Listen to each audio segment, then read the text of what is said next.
प्रत्याशी, भाई किस किस को प्रत्याशी सबसे अच्छी लगी हमारी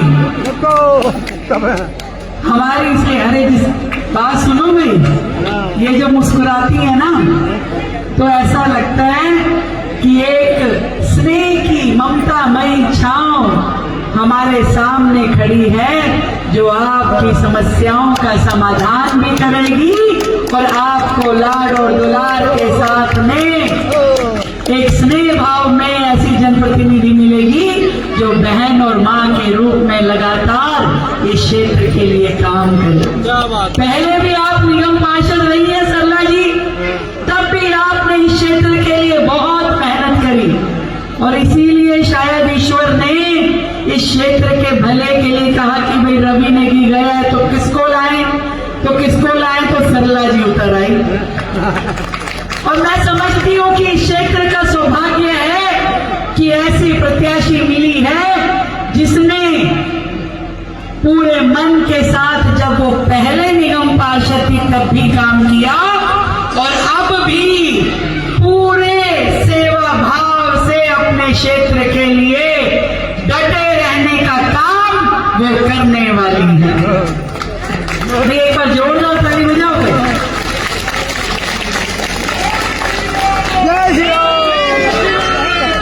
साथियों, आपकी ये विधानसभा वर्षों तक आम आदमी पार्टी के बड़े बड़े वाले नेताओं के पास थी, पर वो बड़े बड़े नेता जब जनता का सामना करने का वक्त आया तो भाग खड़े हुए कि नहीं हुए?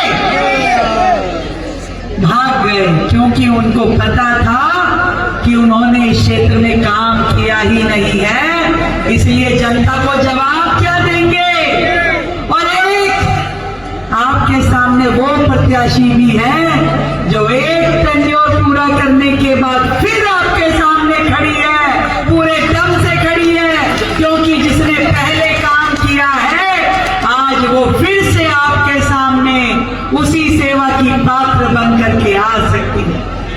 मैं देखती थी कि जो पिछले विधायक थे सारा दिन टीवी पे चलना, सारा दिन अखबारों में छपना, हमने ये कर दिया, हमने वो कर दिया, पर जब इस क्षेत्र की हालत देखो तो पता चलता है कि सड़कें टूटी, नाली खराब, जगह जगह पे जल भराव, बुरा हाल है कि नहीं है? ये तो आपके वोट की ताकत ने, जब हमें ये जनप्रतिनिधि दिए, सांसद के रूप में हर्ष मल्होत्रा, विधायक के रूप में रवि नेगी, तब जाकर के इस विधानसभा का भला होना शुरू हुआ। और ये विधायक आपका इतना मेहनती है, सारा दिन अपने क्षेत्र की फाइलें बना करके सड़कों का, नालियों का काम, बजट लेने के लिए पूरा दिन वहां पे सचिवालय के चक्कर लगाता है। और मैं आपको बताऊं, मैंने भी 40 करोड़ रुपए का फंड इस विधानसभा के विकास कार्यों के लिए दिया है और कह दिया है सांसद जी को भी और विधायक जी को भी कि भाई ये कड़ी पूरी करो। निगम पार्षद, विधायक, सांसद, मुख्यमंत्री और प्रधानमंत्री जी की। और मैं आपको ये विश्वास दिलाती हूं कि आपकी विधानसभा का, आपके इस वार्ड का कोई कोना भी खराब नहीं रहेगा, हर एक को फिर से डेवलप कराया जाएगा। सारी गलियां, सारी नालियां, जो भी विकास कार्य इस क्षेत्र में चाहिए, आप उसके लिए फाइल बना के लाइए, बजट देने की जिम्मेवारी मेरी है। वर्षों से जो यमुना पार विकास बोर्ड पिछली शासन के दौरान पिछली सरकारों ने बंद कर रखा था, डब्बा बंद था, क्योंकि विकास कार्य तो उनको करना ही नहीं था। जब आपके वोट की ताकत से दिल्ली में 27 साल बाद भाजपा की सरकार बनी है, तब जाकर के हमने उस बोर्ड को रिवाइव किया, फिर से एक बार यमुना पार विकास बोर्ड का गठन किया और उस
चाहिए जो पिछले राजनेताओं ने, जो सरकार के धुरंधर थे, मुख्यमंत्री, उप मुख्यमंत्री, पता नहीं कौन कौन लोग इस विधानसभा के ठेकेदार थे जिन्होंने वो काम नहीं किए। मैं आपको कहना चाहती हूँ कि अब वो सारे काम जो आपके वर्षों से लटके हुए, अटके हुए और भटके हुए थे, अब दिल्ली में आपके वो सारे काम होने का समय आ गया है। और समय आ गया है कि आप लोग मिल करके इस कड़ी को जोड़े। निगम पार्षद, विधायक, सांसद, ये जो त्रिशक्ति है, यही मिलके हमारी विधानसभा का विकास करने वाली है। इस बात को गांठ बांध लीजिए। 30 तारीख का चुनाव है साथियों, और इस चुनाव में इस सीट का भाग्य लिखा जाना है।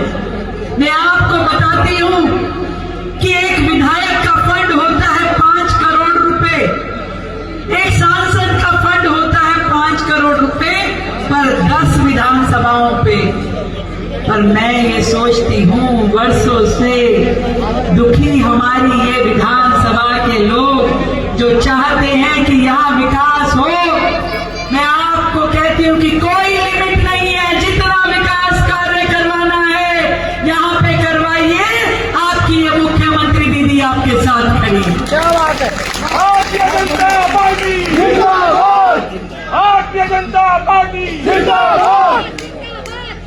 अनेकों चीजें दिल्ली में विकास कार्य जहां ठप हो गए थे, जो आयुष्मान योजना वर्षों से लंबित थी, हमारी सरकार ने उसको आने के बाद पारित किया और जनता को 10 लाख रुपए का मेडिकल बेनिफिट, किसी भी प्रकार की समस्या, बीमारी हो जाए उसका खर्चा सरकार उठाएगी, इस योजना को पास किया। 70 साल से ऊपर के जितने बुजुर्ग हैं उन सबको भी इसी तरीके से आयुष्मान योजना के अंतर्गत लाया गया, ताकि उनको भी किसी प्रकार का इलाज चाहिए हो तो सरकार उनका खर्चा उठाएगी।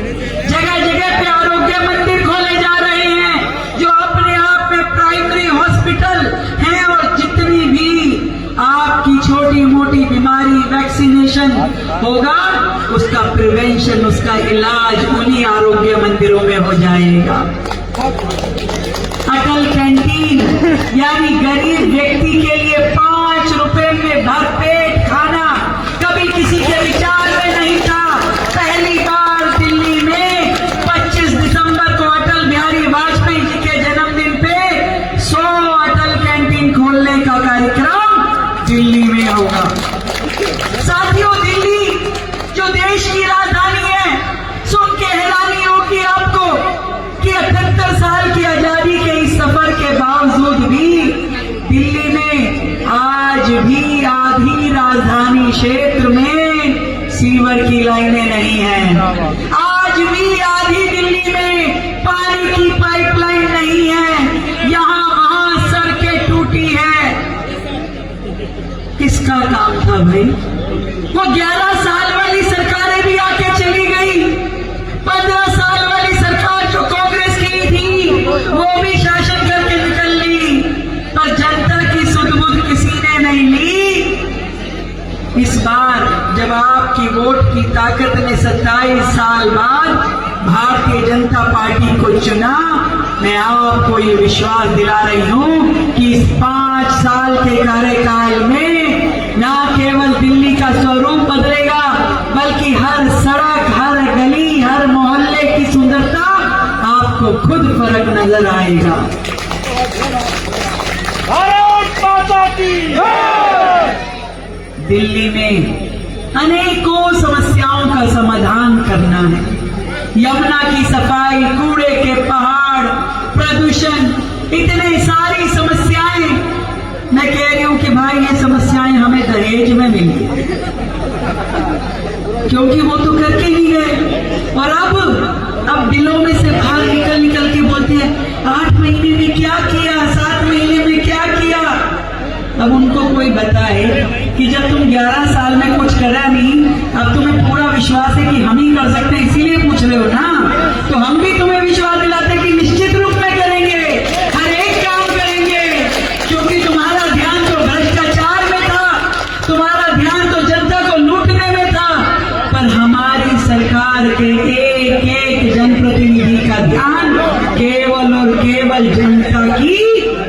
सेवा में लगा है। तभी तो दिल्ली में जब से सरकार बदली है काम होते हुए दिखाई दे रहे हैं। वर्षों बाद दिल्ली में इतने भव्य तरीके से छठ मनाई गई, देखी कि नहीं देखी?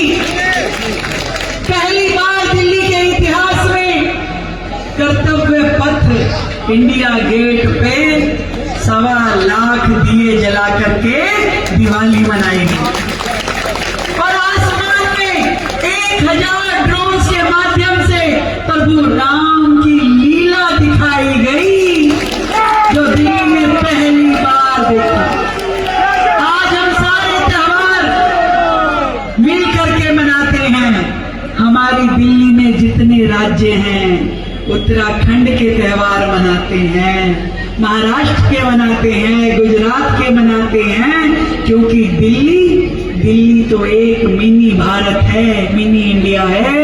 यहाँ पे हर राज्य के लोग रहते हैं और एक भारत और श्रेष्ठ भारत के इस धागे में पिरो करके दिल्ली सरकार अब एक दिल्ली वासी जो यहाँ रहता है उसके सम्मान को बढ़ाने के लिए काम करती है।